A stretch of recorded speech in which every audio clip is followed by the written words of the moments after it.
Comment faire pour enregistrer des dates dans une base de données? Comment faire pour sélectionner des informations en fonction de certaines plages de dates? C'est un sujet assez complexe en réalité qui mérite à mon sens un chapitre entier. Nous allons découvrir comment stocker des informations de date dans une base de données MySQL. Je pense que c'est quelque chose de très important qui mérite des explications à part, parce qu'on a toutes les raisons de se tromper ou de ne pas bien l'utiliser. Quand on veut stocker une date, par exemple la date où le jeu a été ajouté dans la table, ou la date de naissance, ou l'heure à laquelle un élément doit être téléchargé, par exemple, il y a tout un tas de possibilités. Ici, dans la table que je vous avais fait télécharger, il n'y a pas forcément de date, mais on pourrait très bien ajouter une nouvelle colonne qui serait, par exemple, la date d'ajout du jeu dans la table. Alors on va faire ça, on va ajouter une colonne en fin de table, et on va l'appeler date ajout, par exemple. Voilà. On l'appelle pas date parce que si on l'appelait juste date, ça risque de faire un conflit en SQL, donc évitez d'appeler votre champ juste date. Moi je l'appelle date ajout. Et dans les types, vous avez plusieurs types de dates. Vous avez le type date qui représente un jour, un mois et une année. Mais vous avez aussi le type time qui représente une heure, des minutes et des secondes. Ou encore, vous avez le type datetime qui représente le jour et l'heure.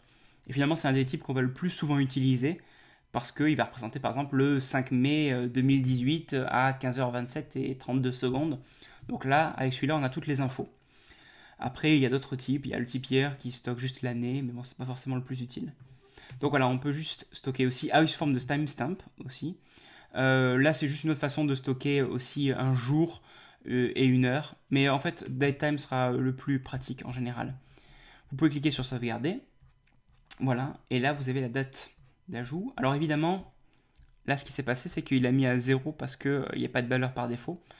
On pourrait modifier quelques-uns pour voir ce que ça donne. Par exemple, on met... là, on a...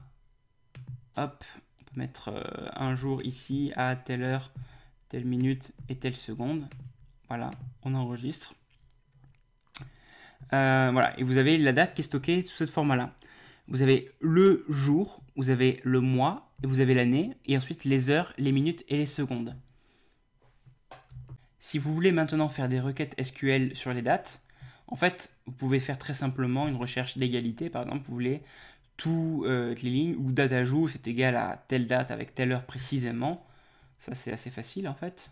Ça ne devrait pas vous surprendre.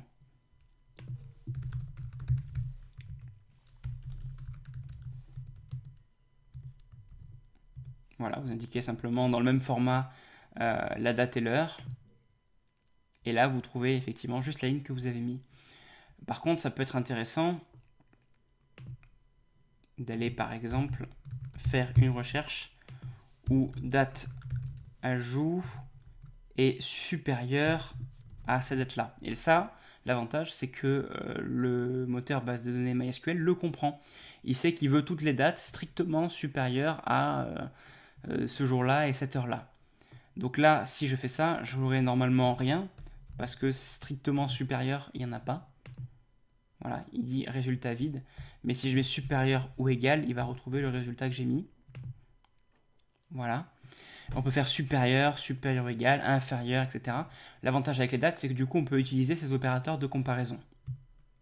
Il existe plusieurs fonctions qui nous permettent de travailler avec les dates.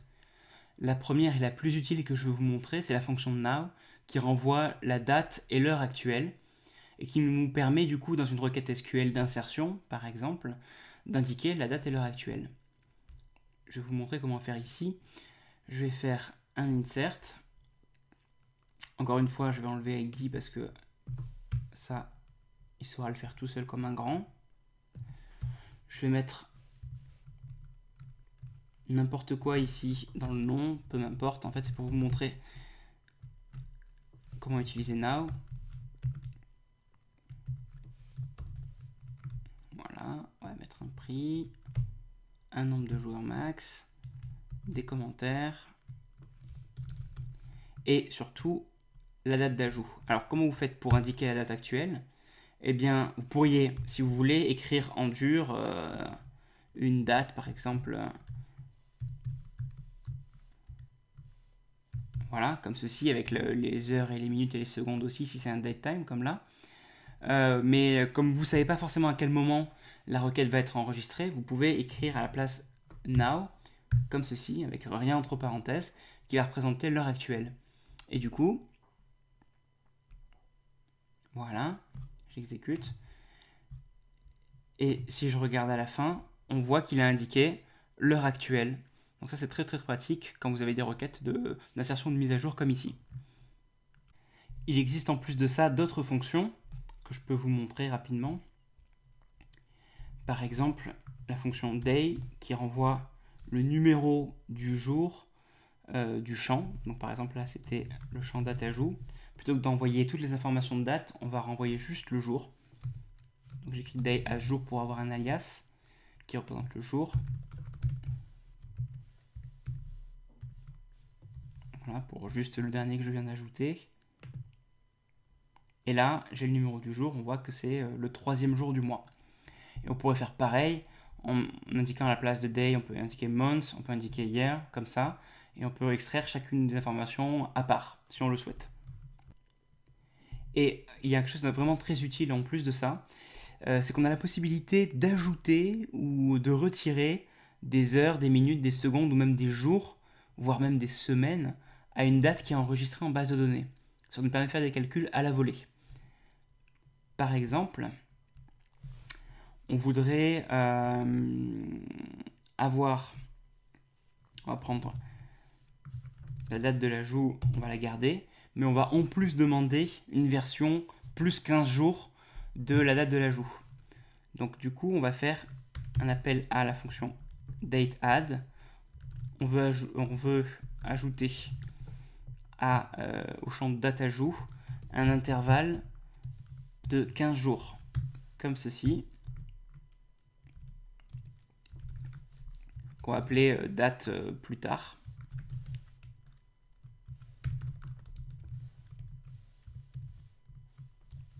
Voilà. Donc ici, je vais récupérer quoi? Je vais récupérer le champ date ajout tel qu'il est en base de données, mais je vais aussi vous montrer qu'on peut récupérer une version modifiée de ce champ en lui ajoutant 15 jours. Et là, je l'appellerai donc du coup le champ date plus tard, comme ça. On pourrait faire 15 semaines avec 15 weeks, comme ceci. Tous les termes anglais peuvent être utilisés comme ça. Et il existe aussi, si on veut, date sub pour retirer, soustraire des jours ou des mois ou des heures. Voilà. J'exécute et vous voyez que ça fonctionne bien.